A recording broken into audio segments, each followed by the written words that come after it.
Hai guys, so selamat Hari Raya Aidilfitri tahun 2026. Sekarang I tengah tunggu diorang balik daripada sembahyang raya. I dapat WhatsApp daripada husband I cakap diorang nak on the way balik. So I dekat rumah alone tengah siapkan apa yang patut. Just nak beritahu kat korang, vlog kali ni pendek je sebabnya kita lepas raya kita nak terus pergi bercuti. So kita nak buat banyak vlog untuk kita punya travel day. Tahun ni memang kita berjimat, kita tak ada membeli. Tahun ni kita just recycle balik je baju resepsi kita. Nanti kalau tak pakai kan macam membazir kan. Lagipun sekarang baju raya semuanya mahal-mahal.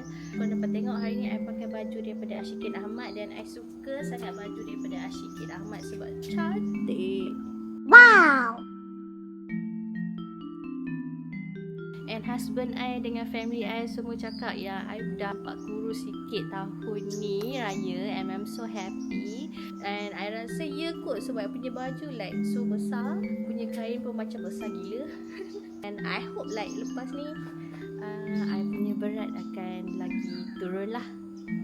So right now I tengah tunggu husband I balik sebab ni resepi air dia. Kita memang dah janji dengan my family yang tahun ni bahagian air memang kita yang handle. Kita dah ada beli balang. Balang ni cute weh. Nampak tak? Kita tunggu dia balik dan kita tengok dia bancuh nanti. Hai guys, so sekarang kita nak pergi rumah Pak Su. Rumah Pak Su kat belakang je macam biasa. Kita dah siap dah. Panas wak.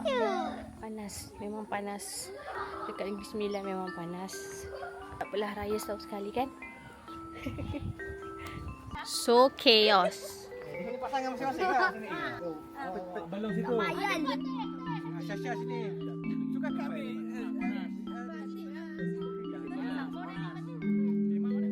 Bola tunggu dulu. Panas ni.